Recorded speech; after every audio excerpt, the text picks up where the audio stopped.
রামিসার ঘটনার পর থেকে আমার সবাইকে সন্দেহ হয়, আমার মেয়ের বাবাকে আমার সন্দেহ হয়, আমার মেয়ের টিচারকে আমার সন্দেহ হয়, পুরো পুরুষ জাতিকে সন্দেহ হয়, বলছিলেন এই বোনটি। এবং কি মাননীয় প্রধানমন্ত্রী যেহেতু পুরুষ, এই বোনটি মাননীয় প্রধানমন্ত্রীকেও সন্দেহ করে। একটাবার চিন্তা করে দেখেন, একটা দেশ কোন পর্যায়ে পৌঁছিয়ে গেলে, একটা দেশ কোন পর্যায়ে পৌঁছিয়ে গেলে এই বোন বলছে আমি সবাইকে সন্দেহ করি, পুরো পুরুষ জাতিকে সন্দেহ করি, মাননীয় প্রধানমন্ত্রী যেহেতু পুরুষ আমি তাকেও সন্দেহ করি। একটাবার চিন্তা করে দেখেন এই দেশটাকে কতটা ওভারকাম করতে হবে, এই দেশ কতটা ওভারকাম করতে হবে, এই দেশে ন্যায় বিচার প্রতিষ্ঠা করতে হবে এবং এই ধরনের ধর্ষণকারীকে দৃষ্টান্তমূলক শাস্তির ব্যবস্থা করতে হবে, যাতে করে আগামীতে এই জায়গা থেকে আমরা বের হয়ে আসতে পারি।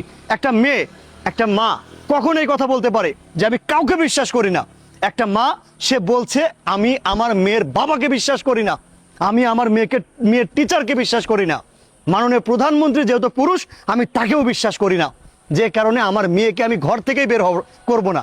তো এভাবে যদি আমরা সবাই আমাদের মেয়েদেরকে ঘরে বন্দি করে রাখি তাইলে তো একটা দেশ চলতে পারে না, একটা দেশের সিস্টেম তো এটা হতে পারে না।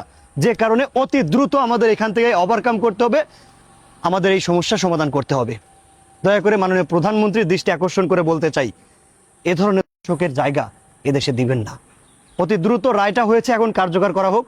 রামিসা হত্যাকারীদের দণ্ড দেওয়া হয়েছে সেটা যেন অতি দ্রুত কার্যকর করা হয়, আমরা এই আশাটাই রাখবো। Thank you so much.